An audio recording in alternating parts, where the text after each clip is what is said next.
नमस्कार, मैं शिवराम चौधरी स्वामी केशवानंद शिक्षण संस्थान की ऑनलाइन क्लासेज में आप सभी का स्वागत करता हूं। देखिए, पिछले वीडियो में हमने कक्षा 6 इतिहास पुस्तक के 5वें अध्याय का कुछ अध्ययन किया था, है ना। उसी का जो भाग शेष रहा है उसका आज हम अध्ययन करेंगे। तो देखिए, 5वां अध्याय कौन सा था। एक तरह से नए राजा, है ना, राज्य और प्राचीन गणराज्य, यानी एक तरह से राज्य के बारे में, है ना, शासक के बारे में और प्राचीन गणराज्यों के बारे में इस अध्याय में बताया गया है। और देखिए कहाँ तक हमने अध्ययन किया था, यहाँ तक कर लिया था कि अब राजा सेना रखने लगे थे, सिपाहियों को नियमित वेतन देकर पूरे साल रखा जाता था।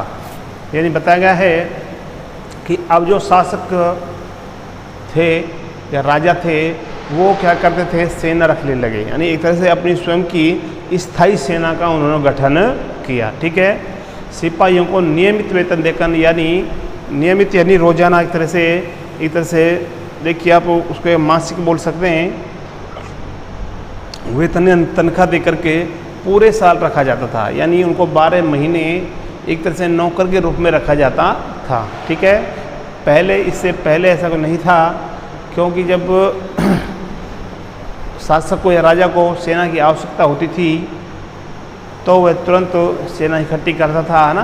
कुछ सेना जमींदारों से और शक्तिशाली जो जमींदार थे उनके पास से लेता था। लेकिन अब राजा ने क्या किया, एक तरह से अपनी स्थायी सेना का गठन कर लिया। ठीक है, कुछ भुगतान संभवतः आहत यानी सिक्कों के रूप में होता था, यानी एक तरह से वेतन के रूप में आहत सिक्कों को दिया जाता था। इन सिक्कों के बारे में तुम अध्याय 8 में पढ़ोगे। यानी कौन से सिक्कों के बारे में, आहत सिक्कों के बारे में, जिनको आहत या पंचमार्क मुद्राएं कहा जाता है, इनके बारे में हम जो हमारा अध्याय 8 उसके बारे में पढ़ेंगे। ठीक है, देखिए आगे ये देखिए दीवार बताई गई है, कौशाम्बी किले की दीवार। यह चित्र आधुनिक उत्तर प्रदेश के इलाहाबाद के पास मिली ईंट की दीवार का अवशेष है। ठीक है, इसके एक भाग का निर्माण संभवतः 2500 साल पहले हुआ था। यानी ये दीवार का चित्र बताया गया है, यानी किस प्रकार ईंट की दीवार उस समय बनाई गई। ठीक है, आगे देखते हैं। अगला बिंदु हम देखेंगे कर। कौन सा है, कर, यानी लगान, जिसको हम बोलते हैं टैक्स, जिसको चुंगी कर कहा जाता है। महाजन पदों के राजा विशाल किले बनवाते थे, यानी अपने लिए महल, किले, दुर्ग का निर्माण करवाते थे और बड़ी सेना रखते थे। ठीक है, इसलिए उन्हें प्रचुर संसाधनों की आवश्यकता होती थी। जब किले बनवाते थे उसके लिए और सेना के लिए प्रचुर संसाधनों की, यानी बहुत अधिक मात्रा में संसाधनों की आवश्यकता होती थी।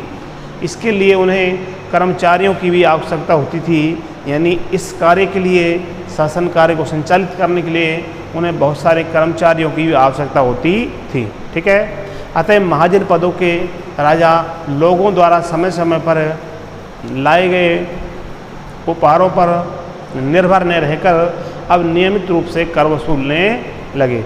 जब इतनी आवश्यकता शासक की, राजा की बढ़ गई तो उसने क्या किया, जो महाजन पद के जो राजा थे, लोग उनके लिए समय समय पर उपहार, भेंट, नजराना एक तरह से लाते थे। अब उस पर केवल उसी पर आश्रित नहीं रहे, अब उन्होंने क्या किया, नियमित रूप से कुछ कर वसूलने लगे। यानी उन्होंने राजस्व एक तरह से, कर एक तरह से जनता पर लगा दिए। ठीक है, आगे देखते हैं। फसलों पर लगाए गए कर सबसे महत्वपूर्ण थे, यानी ये जो कर लगाए गए थे इनमें सबसे महत्वपूर्ण कर कौन सा था, जो एक तरह से फसल पर लगाया गया था। ठीक है, क्योंकि अधिकांश लोग कृषक ही थे। यानी इसका कारण ये था क्योंकि उस समय अधिक जो जनता थी, आम जो लोग थे, कौन थे, कृषक थे, ठीक है, यानी किसान थे, ठीक है। उपज का 1/6वां हिस्सा कर के रूप में निर्धारित कर दिया जाता था, जिसे भाग कहा जाता था। यानी किसान के पास जितनी फसल पैदा होती थी उसका 1/6वां जो हिस्सा है कर के रूप में निर्धारित किया जाता था, जिसे भाग कहा जाता था, ठीक है। कारीगरों के ऊपर भी कर लगाए गए, यानी जो शिल्पकार थे, कारीगर थे एक तरह से, उनके ऊपर भी बहुत सारे कर लगाए गए, जो प्राय श्रम के रूप में चुकाए जाते थे। यानी एक तरह से मेहनत करके उन करों को चुकाया जाता था, ठीक है। जैसे कि एक बुनकर, लोहार या सुनार को राजा के लिए महीने में 1 दिन काम करना पड़ता था, ठीक है। एक तरह से श्रम के रूप में कर था। पशुपालकों को जानवरों या उनके उत्पाद के रूप में कर देना पड़ता था। व्यापारियों को सामान खरीदने बेचने पर भी कर देना पड़ता था। आखेटकों तथा संग्राहकों को जंगल से प्राप्त वस्तुएं देनी होती थी। यानी एक तरह से सब लोगों पर राजा के द्वारा कर लगाए गए, ठीक है। देखिए, आखेटक तथा खाद्य संग्राहक राजाओं को क्या देते होंगे। आखेटक जो थे एक तरह से जो शिकारी जो लोग थे वो, और खाद्य संग्राहक यानी खाद्य सामग्री का जो एक तरह से संग्रहण करते थे, वो राजा को क्या देते होंगे, यानी उनके द्वारा राजा को क्या वस्तुएं दी जाती होंगी, ठीक है। इसके बारे में हमने जानकारी प्राप्त करेंगे। यानी आखेटक जो है वो शिकार करते थे, है ना, और शिकार में प्राप्त बहुत से ऐसे जानवरों के शिकार करते थे। उनके अंग बहुत महंगे होते थे, है ना, खाल महंगी होती थी, जैसे बाघ की खाल है आदि ये देते थे। और खाद्य संग्रह कंद मूल फल और बहुत सारी औषधियों का एक तरह से संग्रह करते थे, उनको राजा को दिया करते थे, ठीक है। अब देखिए कृषि में परिवर्तन, अगला बिंदु हमारा है कृषि में परिवर्तन, यानी एक तरह से खेती में परिवर्तन बदला और किस तरह आया, ठीक है। ये भी हम जानकारी प्राप्त करेंगे। तो देखिए इस युग में यानी इस काल में कृषि के क्षेत्र में 2 बड़े परिवर्तन आए, 2 परिवर्तन एक तरह से 2 बड़े बदलाव आए, ठीक है। हल के फाल अब लोहे के बनने लगे, यानी जो हल जो होता है उसके आगे जो एक तरह से फाड़ लगा होता है ना, एक तरह से वो पहले लकड़ी का होता था, लेकिन अब किसका बनने लगा, लोहे का, ठीक है। अब कठोर ज़मीन को लकड़ी के फाल की तुलना में लोहे के फाल से आसानी से जोता जा सकता था। यानी पहले फाल किसका होता था, लकड़ी का, और जो ज़मीन कठोर होती थी, है ना, एक तरह से परती जो ज़मीन होती थी उसको जोतने में लकड़ी के फाल से बहुत दिक्कत नहीं आती थी, या वो हल बार बार टूट जाता था। लेकिन जब लोहे का फाल बनाया गया तो कठोर ज़मीन को भी जोतना एक तरह से आसान हो गया, ठीक है। इससे फसलों की उपज बढ़ गई, यानी पैदावार बढ़ गई। दूसरा देखिए कौन सा हुआ, लोगों ने धान के पौधे का रोपण शुरू किया। यानी धान का जो इस तरह चावल जिसको कहते हैं उसका जो पौधा होता है उसकी पौध तैयार करके खेतों में उसको रोपना, इस तरह से लगाना शुरू किया, ठीक है। अर्थात खेतों में बीज छिड़ककर धान उपजाने के बजाय धान की पौध तैयार कर उनका रोपण शुरू किया गया। इससे पहले किसान क्या करता था, यानी जिस खेत में उसको धान करना है उस पूरे खेत में बीज को छिड़क देता था, जिस प्रकार हम ज्वार बाजरा आदि को छिड़कते हैं, है ना। लेकिन अब उसने क्या किया, एक छोटे भूमि के टुकड़े में एक तरह से उसकी पौध तैयार किए ना, छोटे पौधे तैयार किए, फिर उनको वहाँ से हटा करके और खेत में एक तरह से रोपण कार्य शुरू किया, ठीक है। अब पहले की तुलना में बहुत ज़्यादा पौधे जीवित रह जाते थे, इसलिए पैदावार भी ज़्यादा होने लगी, ठीक है। इसमें कमर तोड़ परिश्रम लगता था, यानी मेहनत बहुत अधिक होती थी, ठीक है। ये काम ज़्यादातर दासी तथा भूमिहीन खेतीहर मजदूर कामकार जो थे वो करते थे। यानी ये जो कार्य बताया गया है इसको करते कौन थे, या तो दासियाँ एक तरह से मजदूर वर्ग, और भूमिहीन जिनके पास भूमि नहीं होती थी वो लोग, ठीक है। आगे देखिए सूक्ष्म निरीक्षण, यानी बारीकी से एक तरह से हम देखभाल करना, निरीक्षण करना, है ना। ये देखते हैं मगध, यानी कुछ राज्यों का जिनको हम जनपद बोल सकते हैं, महाजनपद भी होते हैं, उनके बारे में हम जानकारी प्राप्त करेंगे। तो देखिए सबसे पहले मगध, यानी वर्तमान जो बिहार है उसको क्या कहा जाता है, मगध। ठीक है, मानचित्र 4 पृष्ठ 49 में मगध ढूंढो। लगभग 200 साल के भीतर मगध सबसे महत्वपूर्ण जनपद बन गया।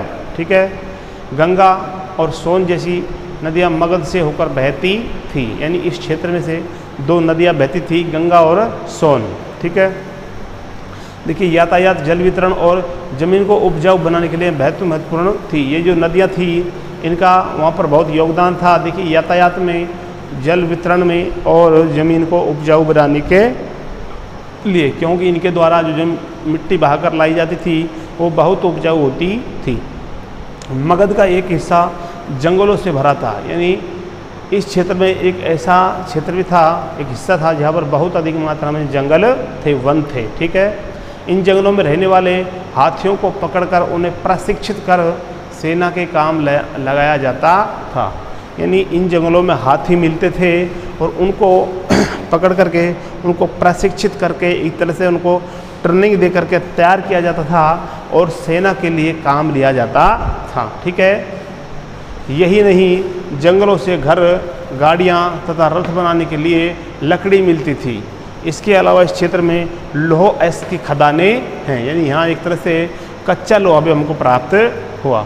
मजबूत औजार और हथियार बनाने के लिए बहुत उपयोगी थे। ठीक है, अब देखिए आगे देखते हैं। मगध में 2 बहुत ही शक्तिशाली शासक बिंबिसार तथा अजातशत्रु हुए। ठीक है, अन्य जनपदों को जीतने के लिए ये हर संभव साधन अपनाते रहते थे, यानी ये दोनों शक्तिशाली थे और अन्य जो जनपद थे उन पर अधिकार करने के लिए हमेशा प्रयासरत रहते थे। ये प्रयास करते रहते थे दूसरे जनपदों को जीतने के लिए। ठीक है, महापद्मनंद एक और महत्वपूर्ण शासक थे। उन्होंने अपने नियंत्रण का क्षेत्र इस उपमहाद्वीप के उत्तर पश्चिमी भाग तक फैला लिया था। ठीक है, बिहार में राजगृह, आधुनिक जो राजगीर है ना, कई सालों तक मगध की राजधानी बनी रही। यानी उस समय उसका नाम क्या था, राजगृह है ना। और आज जिसको हम राजगीर कहते हैं, कई सालों तक, बहुत वर्षों तक मगध जो जनपद है उसकी राजधानी बना रहा। ठीक है, बाद में पाटलिपुत्र, यानी आज जो वर्तमान में जो पटना है उसको राजधानी बनाया गया। ठीक है, तो हम देखते हैं यहाँ पर मगध की प्रारंभिक राजधानी क्या थी, राजगिरी या राजगृह, और उसके बाद में देखिए किसको बनाया गया, पाटलिपुत्र या पटना को। ठीक है,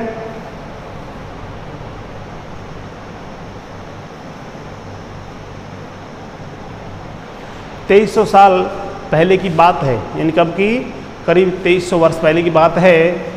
मैसिडोनिया का राजा सिकंदर विश्व विजय करना चाहता था। ये सिकंदर का नाम आपने भी सुना होगा। ये मैसिडोनिया का शासक था और पूरे विश्व, पूरे संसार पर एक तरह से अपनी पताका फहराना चाहता था। पूरे संसार पर अपना राज्य शासन स्थापित करना चाहता था। ठीक है, पूरी तरह सफल नहीं होने पर भी वह मिस्र और पश्चिमी एशिया के कुछ राज्यों को जीतता हुआ भारतीय उपमहाद्वीप में व्यास नदी के किनारे तक पहुंच गया। यानी यह पूरी तरह से इसमें सफल नहीं हुआ, लेकिन कुछ जो क्षेत्र था उसको जीतता हुआ भारतीय उपमहाद्वीप में व्यास नदी है ना, व्यास नदी है वह उसके किनारे तक पहुंच गया। ठीक है, जब उसने मगध की ओर कूच करना चाहा, यानी जब उसने चाहा कि मैं मगध पर भी अपना एक तरह से शासन स्थापित कर लूँ, उसको अपने कब्जे में ले लूँ, तो उसके सिपाहियों ने इनकार कर दिया। तो सिकंदर के जो सिपाही थे, सेना थी, उन्होंने मना कर दिया। वे इस बात से भयभीत थे, यानी उसे इस बात का डर था कि भारत के शासकों के पास पैदल रथ और हाथियों की बहुत बड़ी सेना थी। जब उन्होंने देखा कि यहाँ के शासक जो हैं उनके पास बहुत बड़ी सेना है और वो भी पैदल अलग है, रथ में अलग है और हाथियों की, यानी सेना है जो कई प्रकार की सेना की टुकड़ियाँ हैं, तो बहुत बड़ी सेना होने की वजह से उसके जो सैनिक थे सिकंदर के, वो भयभीत हो गए और उन्होंने डर की वजह से मगध पर आक्रमण करने से मना कर दिया। ठीक है, अगला देखिए वज्जी, यानी मगध हमने पढ़ लिया। दूसरा जो महाजनपद है क्या है, वज्जी। ठीक है, जैसा कि तुमने ऊपर पढ़ा, मगध एक शक्तिशाली राज्य बन गया था उसके नज़दीक ही वज्जी राज्य था। कौन सा? वज्जी, जिसकी राजधानी क्या थी? वैशाली, बिहार। उसकी राजगीर थी, है ना, राजगृह, बाद पटना। और इसकी देखिए क्या थी? वैशाली एक जगह है, कहाँ पर है? बिहार में। यहाँ एक अलग किस्म की शासन व्यवस्था थी जिसे गणिया संघ कहते हैं। ठीक है, यहाँ जो शासन व्यवस्था थी एक तरह से वो अलग थी, जिसको हम क्या कहते हैं? गणिया संघ। देखिए इसका अर्थ भी हम जान लेते हैं। गण शब्द का प्रयोग कई सदस्यों वाले समूह के लिए किया जाता है। ऐसा समूह जिसमें कई सदस्य सम्मिलित हों। ठीक है। दूसरा है संघ। संघ अर्थात संगठन या सभा, उसको कहते हैं संघ। ठीक है। गणिया संघ में कई शासक होते थे सम्मिलित रूप से, है ना। कभी कभी लोग एक साथ शासन करते थे, जिसमें से प्रत्येक व्यक्ति राजा कहलाता था।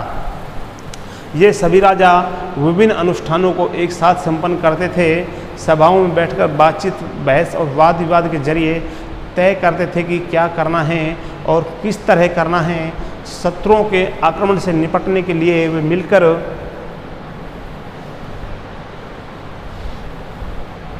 मिलकर चर्चाएं करते थे, है ना।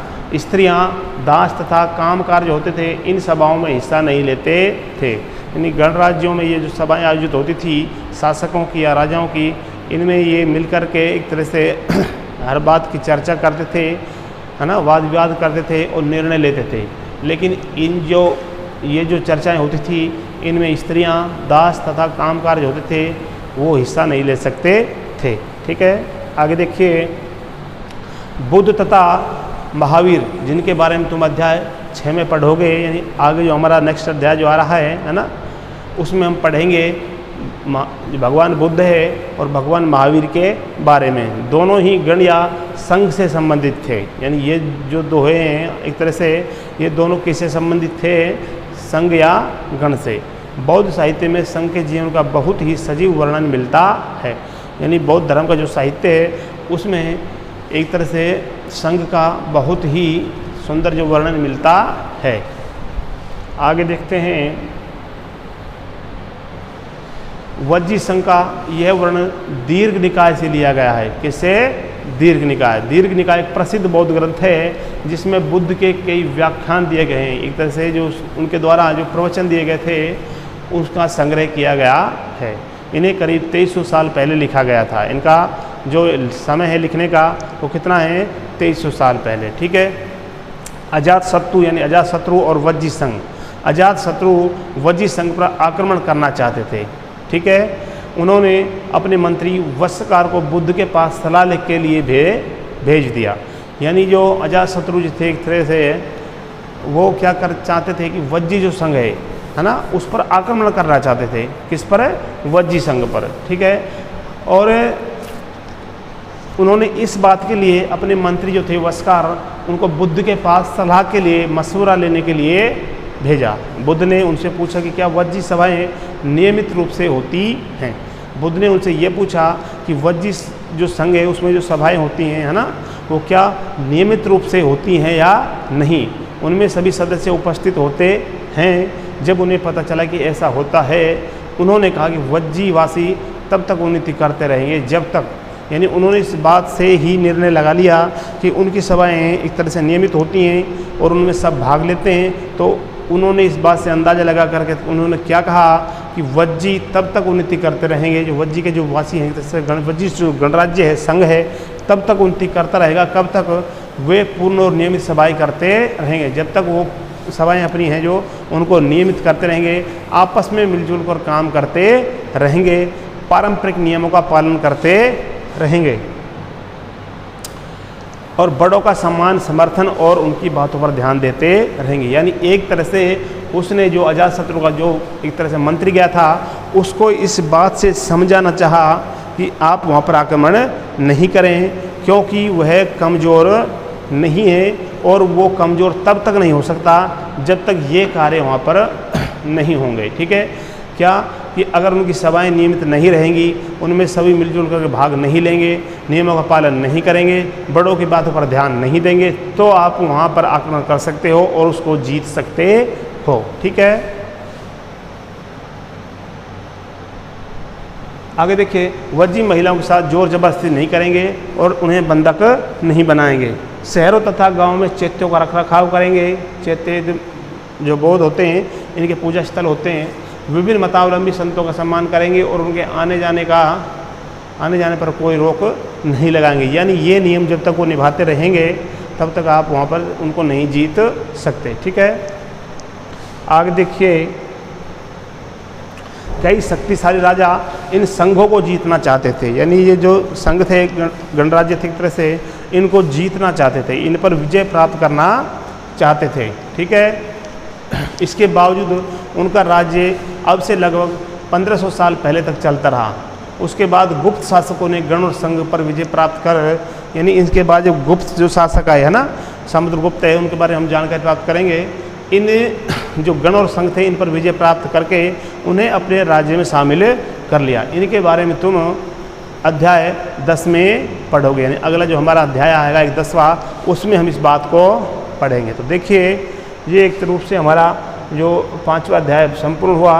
इसमें थोड़ा हो रहा है अन्यत्र, यानी इस समय के दौरान समकालीन अन्य जगह पर क्या चल रहा था। देखिए, अपने एटलस में यूनान और एंथेस को ढूंढो। ये 2 जगह हैं, उसके मानचित्र में हम इनको देखेंगे। ठीक है, लगभग 25 साल पहले एंथेस के लोगों ने एक शासन व्यवस्था की स्थापना की, जिसे प्रजातंत्र या गणतंत्र कहते हैं।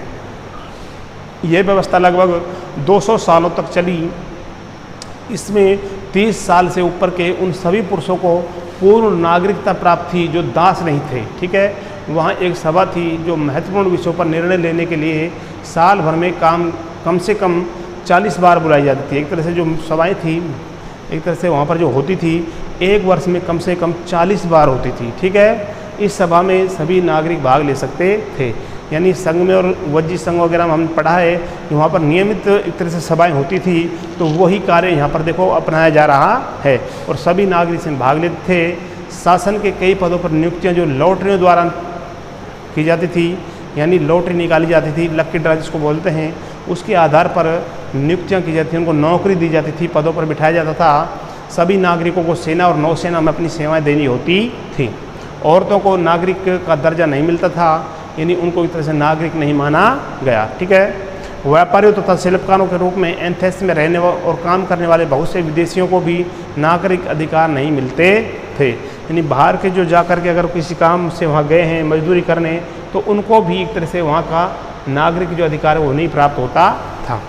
एंथेस में खदानों, खेतों, घरों और कार्यालयों में काम कर रहे दासों को भी नागरिक अधिकार प्राप्त नहीं थे। यानी एक तरह से समाज में बहुत भेदभाव हमको देखने को यहाँ पर मिलता है। ठीक है, तो ये अध्याय हमारा एक तरह से पूर्ण हुआ। अगले वीडियो में आपसे फिर मुलाकात होगी। तब तक के लिए नमस्कार, धन्यवाद।